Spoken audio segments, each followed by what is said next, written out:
بسم اللہ الرحمن الرحیم۔ ناظرین السلام علیکم ورحمۃ اللہ وبرکاتہ۔ اصول حدیث کے کورس کا آج کا ہمارا 7واں لیکچر ہے۔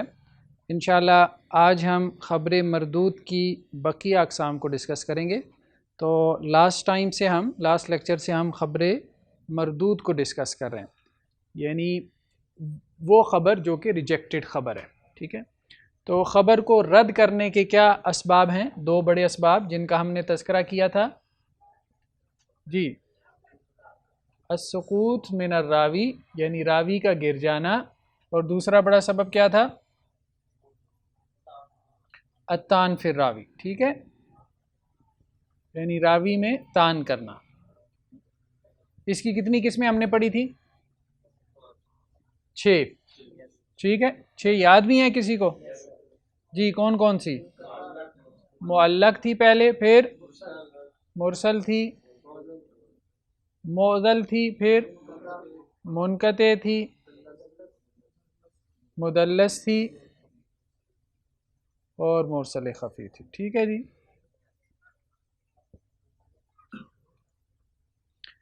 الطعن فی الراوی، ہم نے کہا تھا طعن فی الراوی جو ہے وہ 2 قسم کا ہے۔ کون کون سا؟ ایک کا تعلق جو ہے وہ عدالت سے ہے، اور دوسرے کا تعلق ضبط سے ہے، ٹھیک ہے۔ تو عدالت سے جن کا تعلق ہے وہ کتنی قسمیں ہیں؟ 5۔ کون کون سی؟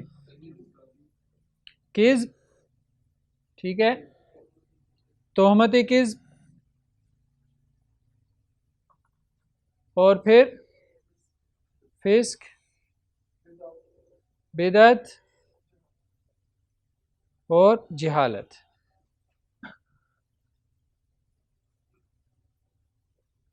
ٹھیک ہے جی۔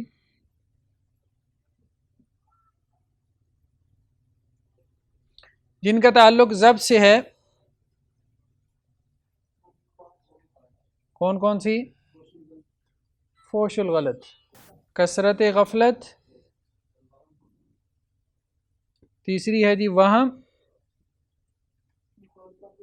مخالفت ثقات، سوء حفظ، حافظے کا برا ہونا، ٹھیک ہے جی۔ فوش الغلط، ٹھیک ہے، کثرت غفلت، وہم، مخالفت ثقات اور سوء حفظ۔ کذب اگر وجہ ہو تو اس کی روایت کو ہم کیا کہتے ہیں؟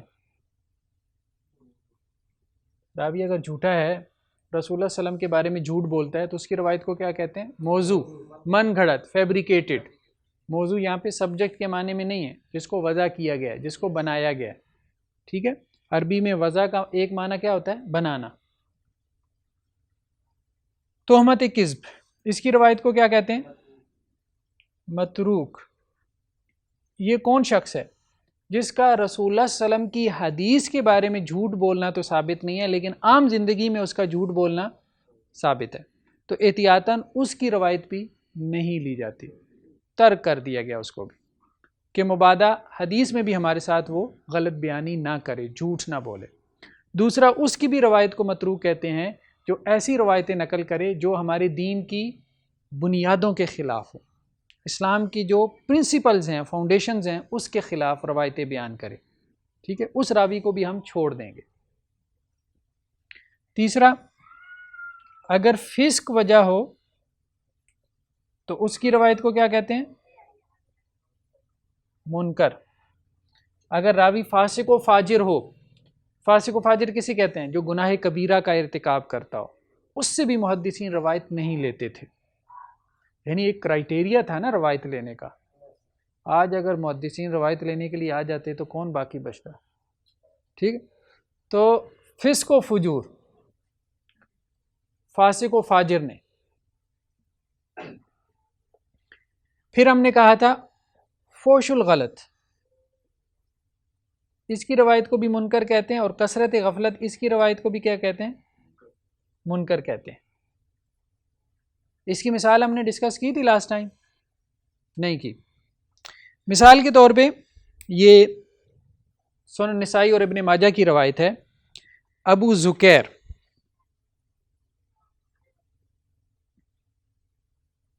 ابو زکیر بیان کرتے ہیں کس سے؟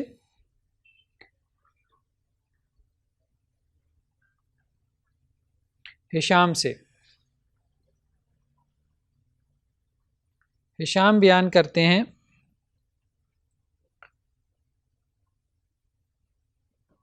اپنے والد عروہ سے، وہ بیان کرتے ہیں عروہ عائشہ رضی اللہ عنہا سے.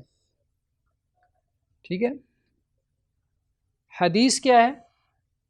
حدیث یہ ہے کہ کلو البلح بالتمر، کچی کھجوریں جو ہے وہ پکی کھجوروں کے ساتھ ملا کر کھاؤ. ٹھیک ہے.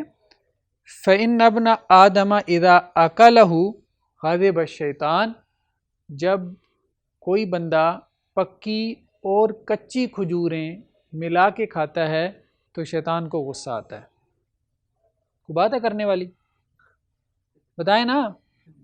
ابو زکیر کے بارے میں محدثین نے کہا کہ یہ شیخ صالح، صالح ہے، لیکن جس قسم کی روایت بیان کر رہا ہے یہ کیا ہے؟ یہ فوش الغلط ہے، فاحش غلطی ہے. ٹھیک ہے. اس لیے اس اکیلے کی روایت یہ قابل قبول نہیں ہوگی. منکر کی مثال واضح ہو گئی جی. منکر کسے کہتے ہیں؟ ایک چیز جو ہے جو آپ کو عجیب لگے. ٹھیک ہے نا، جس میں عجیب پن ہو، فوراً پہلی نظر میں انسان کہے کہ یہ کیسی عجیب بات ہے. اس سے اگلا جو سبب ہے وہ کیا ہے؟ وہم. راوی کو اگر وہم ہو جائے تو اس کی روایت کو کیا کہتے ہیں؟ معل بھی کہتے ہیں اور معلل بھی کہتے ہیں.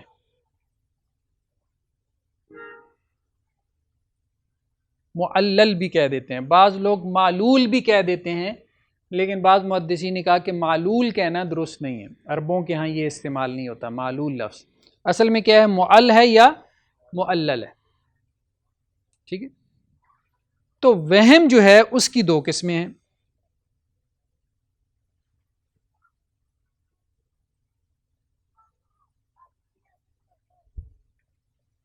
سند میں ہو سکتا ہے یا متن میں ہو سکتا ہے.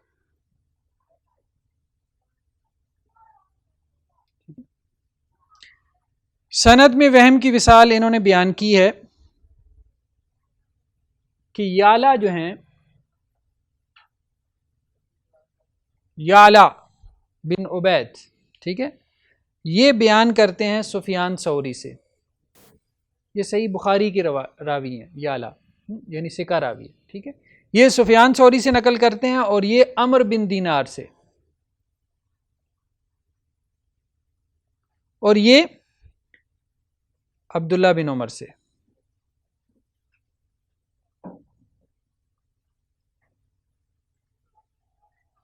حدیث کیا ہے؟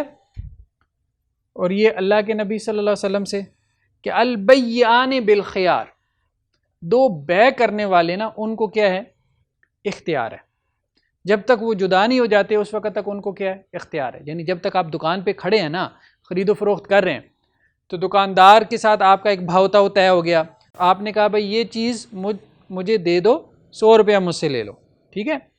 اس نے چیز دے دی، آپ نے 100 روپیہ اس کو دے دیا. جب تک آپ جدا نہیں ہو سکتے، جب تک آپ جدا نہیں ہو جاتے اس وقت تک آپ دونوں کے پاس اختیار ہے، آپ اپنی بے واپس کر سکتے ہیں. کلیئر ہے بات؟ لیکن یہاں پہ وہم کیا ہوا یالا کو کہ یہ جو راوی ہے نا، یہ راوی عمر بن دینار نہیں ہے، یہ اصل میں کیا ہے؟ عبداللہ بن دینار ہے. عبداللہ بن دینار کو اس نے عمر بن دینار بنا دیا. لیکن یہ دونوں راوی کیا ہیں؟ ثقہ ہیں. دونوں راوی کیا ہیں؟ اس لیے فرق کوئی نہیں پڑا. ثقہ کے حوالے سے اس کو ایک دوسرے ثقہ کا وہم ہو گیا، فرق نہیں پڑا. ہاں اگر وہم اس کو ایسا ہوتا کہ وہ ثقہ راوی کی جگہ ضعیف راوی لے آتا تو پھر وہ وہم ایسا تھا، پھر وہ معل یا معلل حدیث ایسی تھی جو کہ ضعیف تھی. اچھا اب یہ حدیث معل ہے لیکن یہ حدیث ضعیف ہے. کیوں نہیں ہے؟ کیونکہ جو اسے وہم ہوا ہے، جس کا اسے وہم ہوا ہے وہ بھی آگے سے ثقہ ہے. ٹھیک ہے. جس کو اس نے چھوڑا ہے، ٹھیک ہے، تھا کون؟ عبداللہ بن دینار. اس کو اس نے چھوڑ دیا، تو ہم کہتے ہیں کہ اس کو وہم ہوا عبداللہ بن دینار نہیں ہے بلکہ کون ہے؟ عمر بن دینار ہے، اس کو وہم ہو گیا، اصل میں کون تھا؟ عبداللہ بن دینار۔ ہم اصل بھی مراد لے لیں تو اصل بھی کیا ہے؟ ثقہ ہے، تو اس لیے روایت پھر بھی کیا رہے گی؟ تو اس لیے معل حدیث جو ہیں جس میں علت ہو، ضروری نہیں وہ ضعیف ہو، وہ ضعیف بھی ہو سکتی ہے اور بعض صورتوں میں وہ علت کے باوجود صحیح بھی ہو سکتی ہے، یہ نقطہ اہم ہے، ٹھیک ہے۔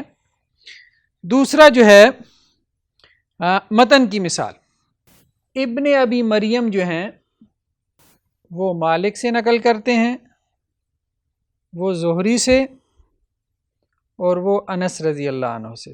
لا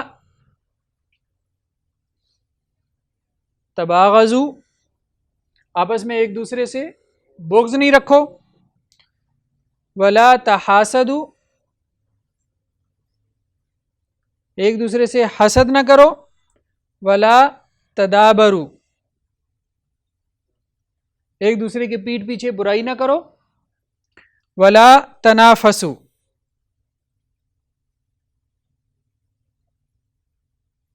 ایک دوسرے سے حسد نہ رکھو، ٹھیک ہے۔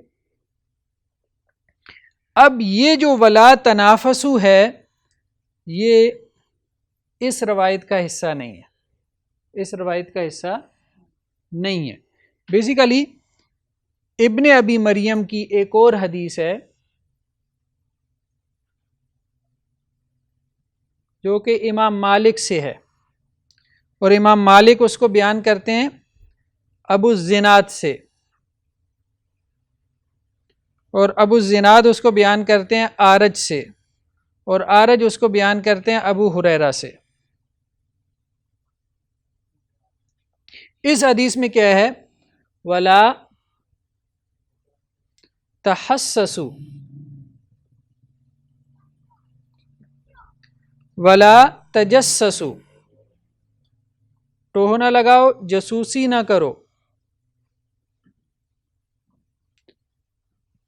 ولا تنافسوا، اور ایک دوسرے سے حسد نہ کرو، ٹھیک ہے، ولا تحاسدوا، وہی حسد والی بات آ گئی۔ تو تنافسوا کے الفاظ بیسیکلی کیا ہیں؟ ایک دوسری روایت کا حصہ تھے، ٹھیک ہے۔ اس روایت میں تنافسوا کے الفاظ نہیں ہیں۔ ابن ابی مریم نے امام مالک سے 2 روایتیں سنی، کتنی؟ 2۔ اس روایت میں ولا تنافسوا کے الفاظ ہیں، اس میں اب کیسے پتا چلا کہ اس میں ہے اس میں نہیں تھا؟ گیس کریں نا، ہمیں کیسے پتا چلے گا؟ دوسری روایات سے۔ امام مالک سے جب دوسرے اس کے کلاس فیلوز نقل کرتے ہیں تو وہ کیا کرتے ہیں؟ اس روایت میں ولا تنافسوا کے الفاظ نقل کرتے ہیں۔ امام مالک سے جب دوسرے اس کے کلاس فیلو نقل کرتے ہیں، امام مالک کے شاگرد اور اس کے کلاس فیلو، تو اس روایت میں ولا تنافسوا نقل نہیں کرتے۔ تو اس راوی کو کیا ہو گیا؟ ابن ابی مریم کو وہم ہو گیا، ثقہ راوی ہے لیکن وہم ہو گیا ہے۔ اس نے امام مالک سے دونوں حدیثیں علیحدہ علیحدہ سنی تھیں، لیکن ایک کے متن کے لفظ اس نے کیا کیے؟ دوسری میں شامل کر دیا، ٹھیک ہے۔ یہ کام امام مالک کے دوسرے شاگردوں نے نہیں کیا۔ Stay connected with Al Hikmah International. Subscribe کریں، لائک کریں اور شیئر کریں۔ جڑے رہیے ال حکمہ کے ساتھ۔ دیکھیے قرآن عربی گرامر، خلاصہ قرآن، اصول حدیث اور دیگر کورسز صرف ال حکمہ انٹرنیشنل پر۔ یہ ہے وہم کی مثال۔ تو اس حدیث کو کیا کہتے ہیں؟ معل یا معلل، ٹھیک۔ قابل قبول تو ظاہری بات ہے کہ جن الفاظ میں وہم ہوا وہ الفاظ قابل قبول نہیں ہوں گے، باقی الفاظ کیا ہیں؟ قابل قبول ہوں گے۔ اگلی قسم ہے مخالفت ثقات۔ مخالفت ثقات کی آگے 6 قسمیں، کتنی؟ 6۔ نمبر 1 مدرج، ادراج۔ ادراج کہتے ہیں ایڈیشن کو، کسی چیز کو درج کر دینا، نمبر 2 مقلوب، قلب سے الٹ پلٹ کر دینا، تقدیم و تاخیر جسے کہتے ہیں، آگے پیچھے کر دینا، مقدم مؤخر کر دینا۔ المزید فی متصل اسانید،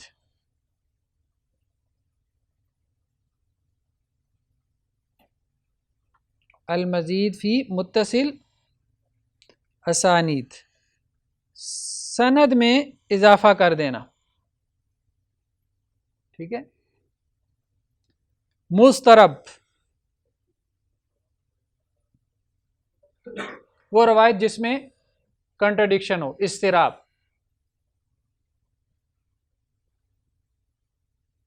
یعنی سیلف کنٹرڈکٹری جو نریشنز ہیں، آپس میں ایک دوسرے سے اختلاف کر رہی ہیں۔ مصحف،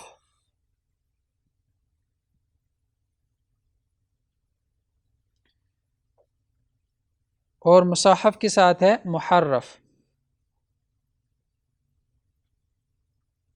یعنی جس میں نقطوں میں تبدیلی ہو جائے، اور محرف جس میں اعراب کی تبدیلی ہو جائے۔ یہ ہم آگے دیکھتے ہیں، بہرحال اس کی مثالیں دیکھتے ہیں۔ پہلے آ جائیں آپ ادراج کی طرف۔ ادراج جو ہے کبھی سند میں ہوتا ہے، کبھی متن میں۔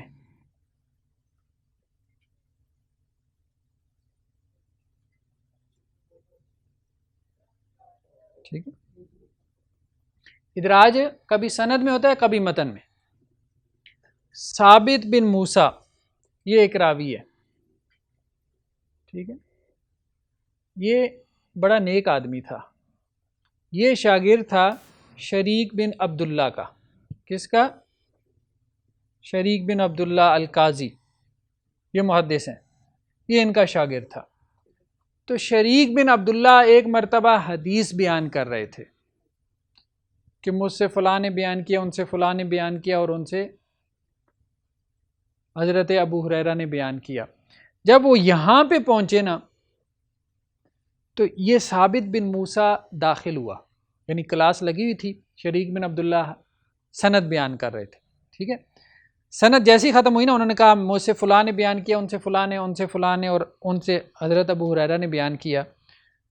تو جب انہوں نے سند ختم کی تو یہ ثابت بن موسیٰ مجلس میں داخل ہوا۔ انہوں نے جب اس کے چہرے کی طرف دیکھا استاد نے، تو اس کے چہرے کی طرف دیکھ کے کچھ گفتگو کی۔ گفتگو کیا کی؟ من کثر صلاتہ باللیل حسن وجہہ بالنہار، جس کی رات کی نماز زیادہ ہو، دن میں اس کا چہرہ جگمگاتا ہے، ٹھیک ہے، مطلب اس کی تعریف بیان کی۔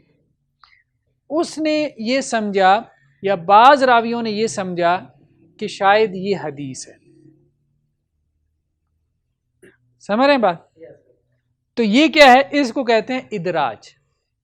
ضروری نہیں ہوتا کہ محدث نے جو ایڈیشن کی ہے وہ جان بوجھ کے کی ہے، ضروری نہیں ہوتا کہ اس نے جان بوجھ کے کی ہے۔ تو یہ سند میں ادراج ہے، یعنی سند کے ساتھ متن کوئی اور تھا لیکن کوئی اور ملا دیا۔ کس نے ملا دیا؟ راوی نے۔ دیکھیں یہاں پہ شریک بن عبداللہ نے نہیں ملایا، شریک بن عبداللہ نے بیسیکلی اس پہ تبصرہ کیا، انہوں نے نہیں کہا کہ یہ حدیث ہے۔ وہ سند بیان کر رہے تھے، سند جیسی ختم ہوئی تو وہ شاگرد داخل ہوا مجلس میں، تو انہوں نے اس پہ تبصرہ کر دیا، ٹھیک ہے۔ اس شاگرد نے یہ سمجھا کہ یہ حدیث ہے، وہ بھی اتنا معصوم تھا، اپنے آپ کو نیک نہیں سمجھتا تھا، اس نے سمجھا کہ یہ حدیث ہے، میرے بارے میں تبصرہ نہیں ہے، وہ اس کو حدیث سمجھ کے بیان کرتا رہا۔ Stay connected with Al Hikmah International. Subscribe کریں، لائک کریں اور شیئر کریں۔ جڑے رہیے ال حکمہ کے ساتھ۔ دیکھیے قرآن عربی گرامر، خلاصہ قرآن، اصول حدیث اور دیگر کورسز صرف الحکمہ انٹرنیشنل پر۔ تو غلط فہمی ہے، اس کو بھی غلط فہمی ہوئی ہے، تو ادراج کے پیچھے جو سبب ہوتا ہے وہ غلط فہمی بھی ہو سکتا ہے۔ تو یہ تو سند میں ادراج کی مثال تھی۔ متن میں ادراج کی مثال کیا ہے؟ اس کی بہت ساری مثالیں ہیں، جیسے ایک انہوں نے یہاں پہ ذکر کی ہے کہ حضرت ابو ہریرہ سے یہ روایت ہے، اسبغ الوضوء ویل للعقاب من النار. ٹھیک ہے.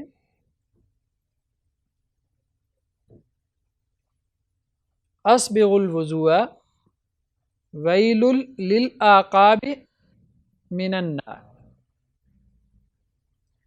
وضو پورا کرو، ان ایڑیوں کے لیے ہلاکت ہے یا ان ایڑیوں کے لیے آگ کی خوشخبری ہے کہ جو خشک رہ جاتی ہیں. تو یہ جو فریز ہے نا اسبغ الوضوء، یہ کس کا فریز ہے؟ یہ حضرت ابو ہریرہ کا. یہ کیسے پتہ چلا؟ یہ ایک اور روایت سے پتہ چلا جو صحیح بخاری میں ہے کہ حضرت ابو ہریرہ سے ہے. صحیح بخاری کی حدیث میں کیا ہے کہ حضرت ابو ہریرہ کہتے ہیں اسبغ الوضوء، وضو پورا کیا کرو، فإن ابا القاسم صلی اللہ علیہ وسلم قال ویل للعقاب من النار، کیونکہ رسول اللہ صلی اللہ علیہ وسلم نے کہا ہے ویل للعقاب من النار. یہ الفاظ اللہ کے رسول کے ہیں. تو دوسری حدیث میں وضاحت ہو گئی کہ خود صحابی نے یہ وضاحت کر دی ہاں کہ یہ اسبغ الوضوء، ہاں اسبغ الوضوء کا جو حکم تھا یہ صحابی کا قول تھا. اس کو کہتے ہیں ادراج. صحابی نے اضافہ کر دیا، حدیث کے اندر اضافہ کر دیا. یعنی ظاہری بات ہے دیکھیں اضافہ ایسا نہیں کیا جو اس حدیث کے خلاف جا رہا ہو، اس حدیث سے انہیں ایک بات سمجھ میں آئی نا. ٹھیک ہے. ویل للعقاب من النار کہ ایڑیاں جو ہے وہ خشک نہیں ہونی چاہیے، خشک ہوں گی تو آگ میں جلیں گی. تو انہوں نے اس پہ ایک تبصرہ کر دیا کہ بھائی وضو پورا کیا کرو، کیونکہ رسول اللہ صلی اللہ علیہ وسلم نے کہا ہے کہ جو ایڑی خشک رہ جائے گی وہ آگ میں جلائی جائے گی. تو اب یہ الفاظ جو ہیں وہ صحابی کا اضافہ، اس کو ادراج کہتے ہیں اسبغ الوضوء. اسی طرح سے بعض اوقات راوی جو ہے وہ اپنی طرف سے کوئی مشکل لفظ ہوتا ہے حدیث کا، اس کی کیا کر دیتا ہے؟ تشریح کر دیتا ہے، اس کو ایکسپلین کر دیتا ہے اس حدیث کے اندر بیان کرتے کرتے. ٹھیک ہے. جیسے امام زہری نے جو ہے صحیح بخاری میں ایک روایت ہے کہ اللہ کے رسول غار حرا میں کیا کرتے تھے؟ یتحنث. اب یہ لفظ مشکل تھا، تحنث کرتے تھے، تو انہوں نے خود ہی آگے اس کا معنی کر دیا تعبد، وہ تعبد، عبادت کرتے تھے. اب یہ انہوں نے اس کو ایکسپلین کیا ہے، یہ حدیث کا حصہ نہیں، یہ ادراج ہے، راوی کی تفسیر ہے. مقلوب، مقلوب جو ہے جسے ہم قلب کہہ رہے ہیں، قلب یہ بھی سند میں بھی ہوتا ہے اور متن میں بھی، سند میں بھی ہے اور متن میں بھی. ٹھیک ہے. جیسے حماد بن عمر، یہ ایک راوی ہے، یہ بہت قلب کرتا ہے. کچھ لوگوں کی عادت ہوتی ہے نا ہر چیز کو الٹ کے رکھ دیتے ہیں، ہر جسے کہتے ہیں سیدھی چیز کو پٹھا کر دیتے ہیں. تو قلب کی جو مثال ہے، مثال کے طور پہ ایک راوی ہے مرہ بن کعب،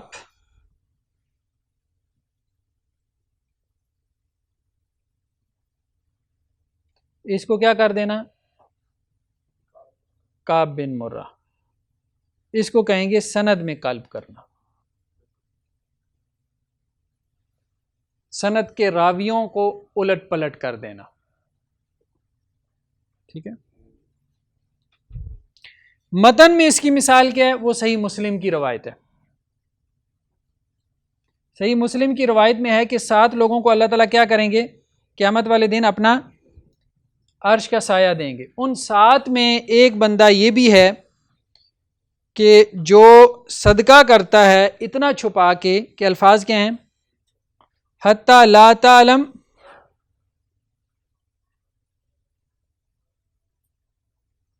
یمینہ ما انفقت شمالہ، کہ اس کا دایاں ہاتھ نہیں جانتا کہ اس کے بائیں ہاتھ نے کیا خرچ کیا ہے. تو یہاں پہ کیا قلب ہوا ہے؟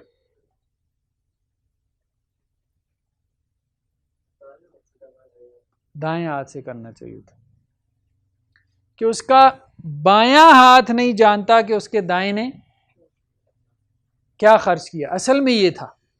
یہ کیسے پتہ چلا؟ دوسرے راویوں نے اس کو اسی طرح سے نقل کیا. کس طرح سے؟ کہ اس کا بایاں ہاتھ نہیں جانتا کہ دائیں نے کیا خرچ کیا، لیکن ایک راوی نے اس کو اس طرح سے نقل کیا. ٹھیک. حتی لا تعلم یمینہ ما انفقت شمالہ، کہ اس کا دایاں ہاتھ نہیں جانتا کہ اس کے بائیں نے کیا خرچ کیا، حالانکہ خرچ تو صدقہ دائیں ہاتھ سے کیا جاتا ہے نا. تو یہ راوی نے قلب کر دیا. قلب فی المتن کی مثال ہے، تقدیم و تاخیر کر دینا، کسی چیز کو الٹ پلٹ کر دینا. کلیئر ہو گئی بات؟ اگلی قسم ہے المزید فی متصل اسانید. کیا اس کا ترجمہ ہوگا؟ المزید اضافہ کر دینا، فی متصل اسانید متصل سند میں اضافہ کر دینا، یعنی ایک سند پوری ہے، چین پوری ہے، اس میں راوی کیا کیا ہے؟ اضافہ کر دیا. ایک تو ہم نے کہا تھا نا کہ راوی گر جائے، یہاں پہ راوی کیا ہے؟ گر رہا ہے، السقوط من الراوی. لیکن بعض اوقات کوئی راوی یہ بھی کرتا ہے کہ وہ کسی دوسرے راوی کا اضافہ کر دیتا ہے، اس کو کہتے ہیں المزید فی متصل اسانید. جیسے اس کی مثال انہوں نے بیان کی، سنن ترمذی کی روایت ہے اور صحیح مسلم کی بھی. عبداللہ بن مبارک جو ہے انہوں نے ایک راوی کا اضافہ کیا. عبداللہ بن مبارک کس سے نقل کرتے ہیں؟ عبد الرحمن سے، یعنی عبد الرحمن بن یزید بن جابر سے. اور وہ کس سے نقل کرتے ہیں؟ بصر بن عبید اللہ سے. اور وہ کس سے نقل کرتے ہیں؟ ابو ادریس سے. ٹھیک ہے. اور ابو ادریس کس سے نقل کرتے ہیں آگے؟ واثلہ سے. اور واثلہ آگے کس سے نقل کرتے ہیں؟ ابو مرشد غانوی سے، اور وہ اللہ کے رسول سے.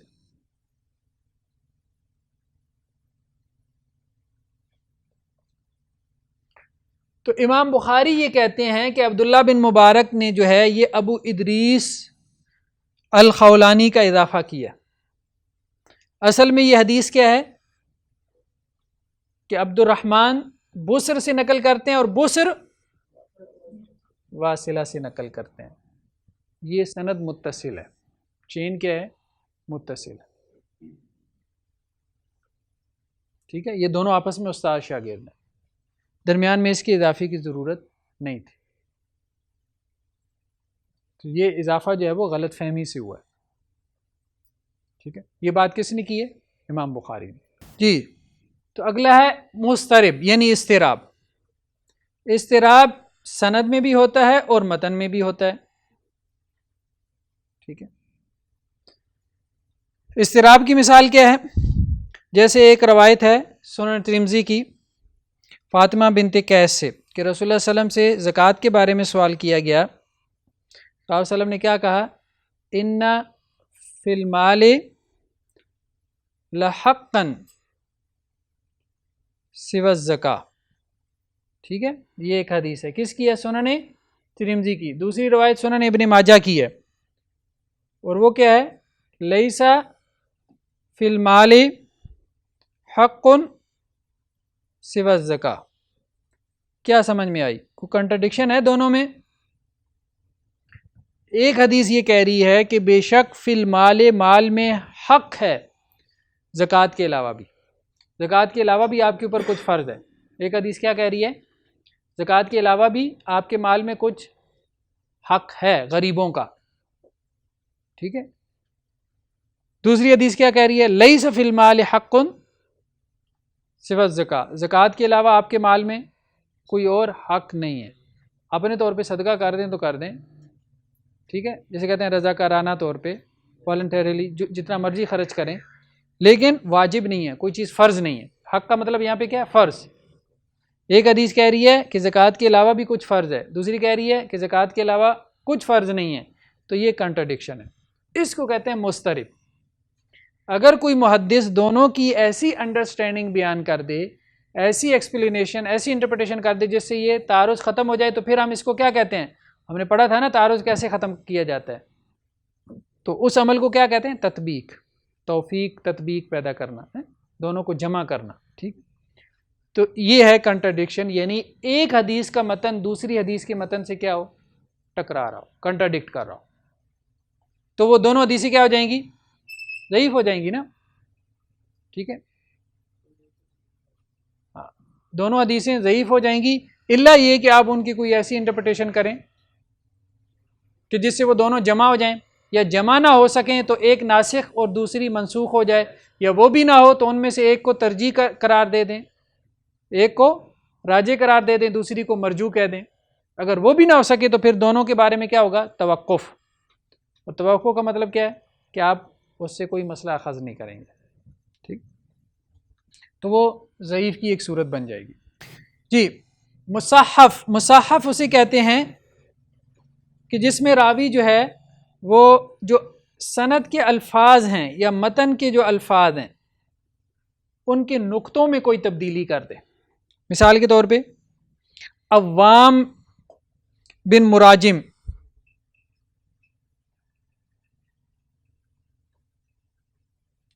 اصل میں کیا ہے؟ عوام بن مراجم. یحییٰ بن معین نے جب، یحییٰ بن معین جو ہیں وہ اب ایک بڑے محدثین میں سے ہیں، اب اس میں بھی بعض لوگ کہتے ہیں کہ معین ہیں یا معین ہیں، بہرحال انہوں نے اس کو کیا کیا؟ عوام بن مزاحم،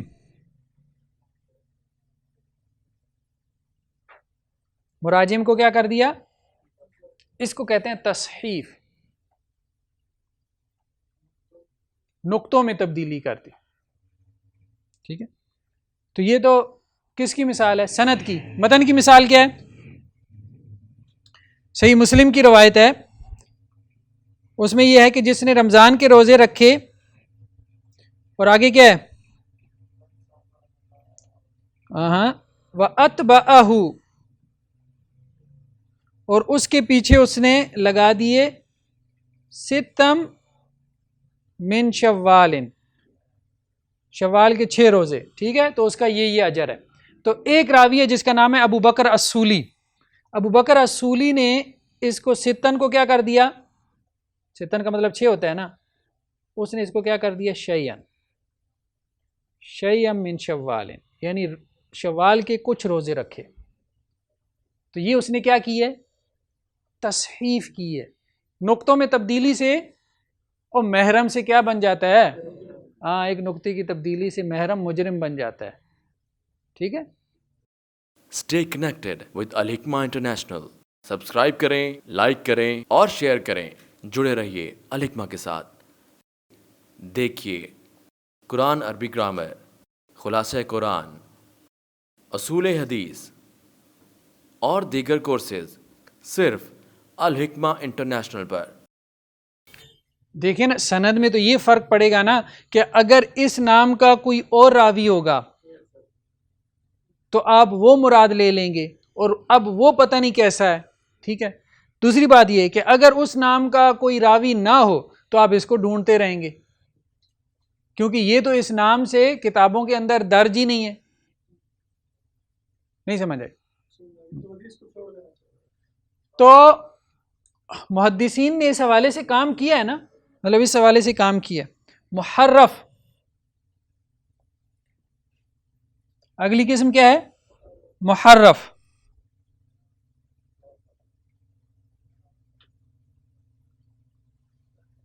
یہ بھی سند میں ہوتا ہے اور متن میں بھی.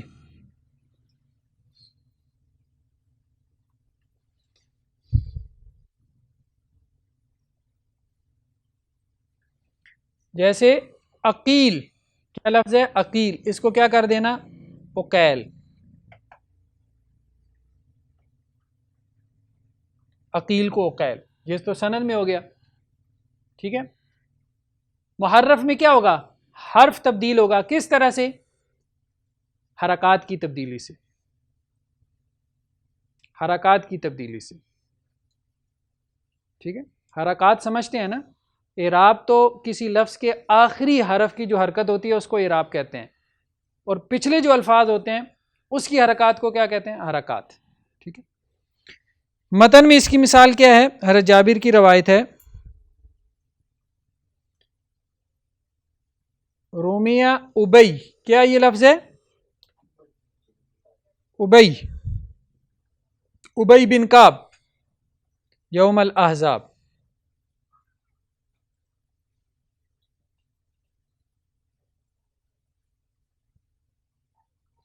یوم احزاب کون سا تھا؟ خندق والے دن. ٹھیک ہے، حضرت ابئی کو جو ہے وہ نیزہ مارا گیا. ابئی بن کعب مراد ہے. ٹھیک ہے، لیکن ایک راوی نے کیا کیا؟ غندر، راوی کا نام کیا؟ غندر. اس نے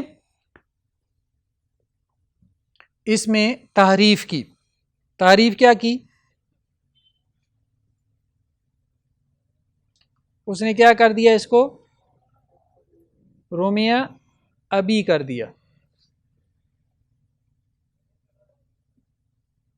رومیہ ابی. تو اب اس کا مطلب کیا بنے گا؟ میرے والد، میرے والد کو نیزہ مار کے شہید کیا گیا. کب؟ یوم الاحزاب، خندق والے دن. یہ روایت کس کی ہے؟ جابر کی. تو گویا جابر یہ کہہ رہے ہیں میرے والد، حالانکہ ان کے والد احد میں شہید ہو چکے تھے. جابر کے والد جو ہے وہ احد میں شہید ہو چکے تھے، تو خندق میں تو وہ موجود ہی نہیں تھے.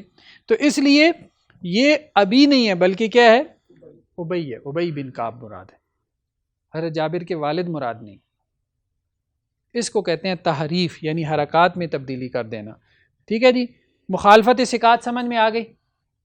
یعنی ثقہ راوی ثقات کی مخالفت کر رہا ہے، ثقہ راوی اوثق کی مخالفت کر رہا ہے ان 6 جگہوں پہ. یہ کیسے ہمیں پتہ چلا کہ ادراج ہوا ہے؟ دوسرے راوی وہ ایڈیشن بیان نہیں کر رہے بطور حدیث کے، بطور قول رسول کے. یہ کیسے پتہ چلا کہ یہاں پہ قلب ہوا ہے؟ دوسرے راوی وہ قلب نہیں کر رہے جو اوثق ہیں یا ثقات ہے. مزید فی متصل اسانید کیسے پتہ چلا کہ سند میں اضافہ ہے؟ دوسرے راوی وہ اضافہ نہیں کر رہے. مسترب آپس میں کیا ہے؟ ایک دوسرے کے ساتھ ٹکراؤ ہو رہا ہے. ثقہ راوی ایک دوسرے کی روایت کے ساتھ ٹکراؤ کر رہے ہیں.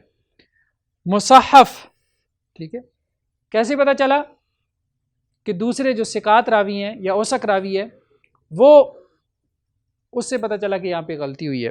اور محرف میں بھی دوسرے ثقات راوی یا اوثق راوی کی روایت سے پتہ چلا کہ یہاں پہ غلطی ہوئی ہے. ٹھیک ہے جی. تو یہ مخالفت ثقات سے ہمیں یہ سب چیزیں معلوم ہوئی ہیں. یہ مخالفت ثقات کی 6 صورتیں ہیں. ثقہ راوی اوثق کی مخالفت کر رہا ہے تو ان سب کی روایت کو کیا کہہ دیتے ہیں؟ شاذ بھی کہہ دیتے ہیں نا. ٹھیک ہے، ان سب کی روایت کو کیا کہہ دیتے ہیں؟ شاذ بھی کہہ دیتے ہیں. چلیں جی، آج کے لیے اتنا کافی ہے انشاءاللہ سے. سبحانک اللہم و بحمدک، نشہد ان لا الہ الا انت، نستغفرک و نتوب الیک. والسلام علیکم ورحمۃ اللہ وبرکاتہ. زندگی شعور سے الحکمہ انٹرنیشنل آپ کا تعاون درکار ہے. آپ ہماری معاونت کے ذریعے اس مقدس مشن میں ہمارے رفیق بن جائیے. For donation account number 059292131002741، branch code 0727، account title Hafiz Shafiq Rahman MCB.